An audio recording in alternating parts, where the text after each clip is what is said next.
Apakah sumber awal penulisan dalam sejarah umat Islam?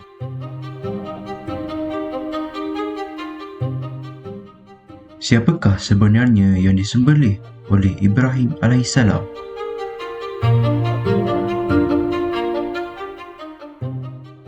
Bagaimanakah kerajaan kecil di semenanjung tanah Arab terbentuk?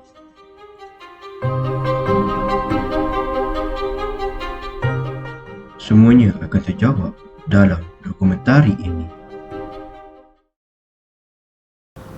Assalamualaikum warahmatullahi wabarakatuh.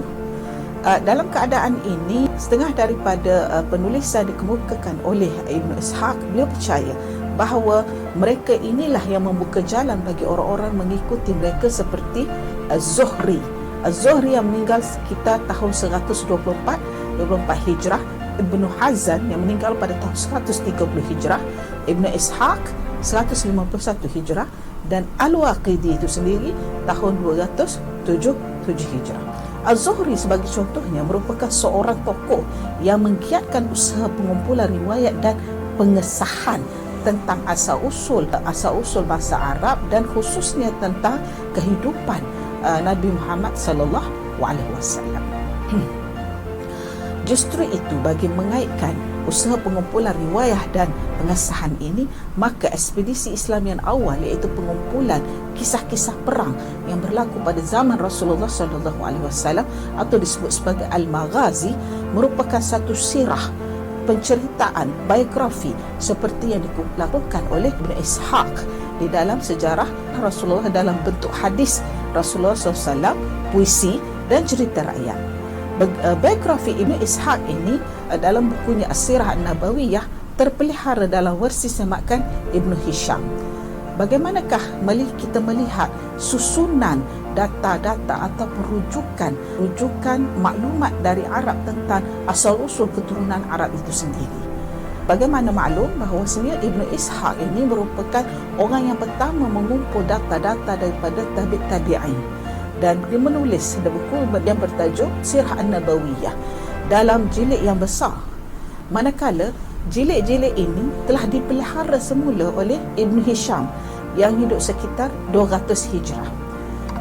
Ini bermakna catatan dikemukakan oleh Ibn Ishaq telah menjadi satu fenomena penambahan isi ataupun data-data yang lain yang dilakukan oleh ahli-ahli tafsir ataupun ahli sejarah Islam yang lain tentang asal-usul bangsa Arab itu sendiri, di mana sesudah Ibn Hisham memelihara kebenaran ataupun memelihara kemaslahatan catatan atau buku Sirah An-Nabawiyah ditulis oleh Ibn Ishaq ini, maka datanglah pula At-Tabari dalam kitabnya Tafsir Tabari ataupun tentang Al-Mamluk, yakni dia telah menulis dalam tafsirnya dan mengolah balik apa yang dikemukakan oleh Ibn Ishaq. Di sini saya mempunyai pendapat secara bersendirian bahawa catatan dikemukakan oleh Ibn Ishaq tentang catatan dikemukakan oleh Ibn Hisham terhadap kitab Ibn Ishaq itu berbentuk catatan yang boleh dikatakan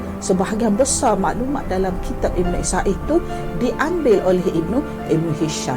Hanya penambahan yang sedikit sahaja ditambah supaya komentasi yang dikemukakan oleh beliau iaitu Ibn Hisham ada pembaharuan.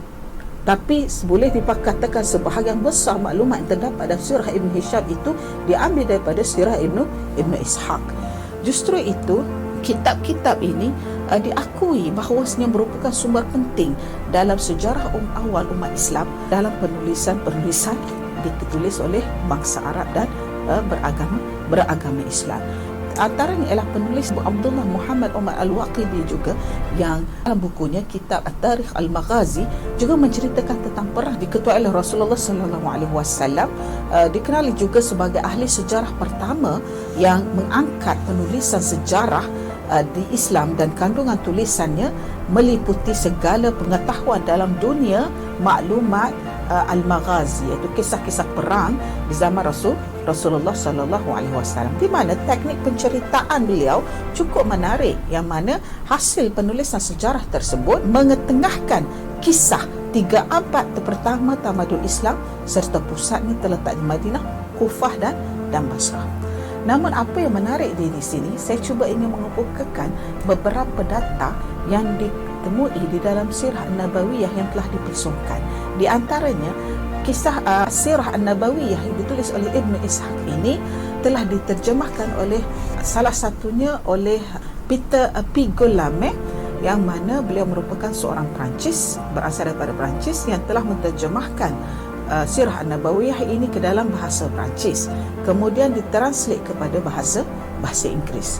Apabila saya membaca catatan terjemahan ke dalam bahasa Inggeris, yang di mana dalam bahasa Arab juga saya telah meneliti dan menelaahnya, maka saya dapati terdapat sesuatu yang tidak wajar dilakukan oleh Petagulame, di mana beliau telah mengubah sendiri maklumat data yang mengatakan bahawasanya yang disembelih oleh Nabi Ibrahim AS itu ialah Ishak. Padahal yang terdapat di dalam buku Sirah An-Nabawiyah itu bukanlah Ishak, tetapi Ibnu Ishaq telah menulis ia adalah Ismail AS. Kenyataan ini telah dibincangkan ketika di zaman Umar Abdul Aziz, ketika dalam kerajaan Umayyah. Pada suatu hari, mengikut catatan daripada Hisham Al-Kalbi, terdapat seorang lelaki yang datang berjumpa dengan Umar Abdul Aziz. Lelaki ini adalah seorang Yahudi dan telah menghadap Khalifah Umar Abdul Aziz, dan Umar Abdul Aziz bertanya kepada lelaki ini, apa pendapat kamu dengan kaum Yahudi yang mengatakan bahawasanya yang disembelih oleh Ibrahim itu ialah Ishak? Siapakah yang sebenar yang disembelih oleh Ibrahim AS, Ishak ataupun Ismail? Maka lelaki tersebut menjawab, sesungguhnya wahai Khalifah Mukminin, kami orang-orang Yahudi mengetahui bahawasanya yang disembelih oleh Ibrahim AS adalah Ismail dan bukan Ishak. Sesungguhnya kami kaum Yahudi mengetahui, tetapi kami tidak akan membenarkan mengatakan bahawasanya yang disembelih oleh Nabi Ibrahim itu adalah Ismail, kerana Ismail itu bangsa Arab dan kami amat memerangi bangsa Arab. Perbualan dan hiwar ini disebut oleh Syaqidh dalam kitab Madaris An-Nahwiyah dalam bab kerajaan Umayyah. Ya, kerajaan kecil di semenanjung tanah Arab boleh terbentuk hasil daripada peperangan, hasil daripada perpindahan dan penghijrahan. Ya, di sini saya ingin memberi satu contoh. Antara kerajaan-kerajaan yang wujud pada ketika itu adalah kerajaan Tadmur. Kerajaan Tadmur atau dalam bahasa Inggeris disebut Palmyra. Kerajaan ini telah dikuasai oleh seorang keturunan Al-Amaliqah. Jadi dia mempunyai seorang puteri yang bernama Zenobia. Ini mengikut catatan dikemukakan oleh Hisham Al-Kalbi yang disebut oleh Syaqidh dalam kitabnya Al-Madaris An-Nahwiyah. Apa yang menarik tentang cerita Puteri Zenobia ini ataupun disebut sebagai Zebak dalam bahasa Arab, beliau ini hidup sekitar 2 AD ataupun 200 Masihi. Maknanya sesudah ketiadaan Nabi Isa AS 200 tahun yang lebih, maka wujudlah kerajaan Palmyra ini ataupun Tadmur yang berada di kawasan Syria, di wilayah Syria. Apa yang menarik tentang pemerintahan kerajaan Tadmur ini adalah raja yang memerintahnya ialah raja perempuan. Dikenali sebagai Az-Zaba atau Zenobia itu adalah seorang raja yang bijak. Dan kebijaksanaan Ratu Zenobia ini telah diperkatakan sehinggakan orang-orang Greek mendapat tahu tentang kebijaksanaan wanita ini. Wanita ini mempunyai kelebihan dalam menguasai berbagai-bagai bahasa. Antaranya, beliau boleh bahasa Greek, berbahasa Latin dan sentiasa bergaul dengan pegawai-pegawainya untuk bertukar-tukar fikiran. Dalam arti kata yang lain, beliau seorang wanita yang terkedepan. Itulah di Puteri Zenobia. Tapi apa yang menarik tentang Puteri Zenobia ini ialah kebolehannya mengarang syair-syair Arab yang pada ketika itu tidak ada lagi kemampuan orang lain untuk mengarang secara direct tentang syair-syair Arab. Ini disebut oleh Syarah Ibn Aqil. Di dalam Syarah Ibn Aqil, di dalam bab isim fa'il disebut tentang syair Az-Zabba yang membuktikan bahawa penggunaan fa'il itu boleh digunakan dalam jamak untuk menunjukkan isim yang berada pada martabah yang kedua. Maka Ratu Zenobia ini telah mengeluarkan syair itu dalam bahasa Arab Fushah, yang mana catatan itu disebut di dalam Al-Hawamish dalam kitab Syarah Ibn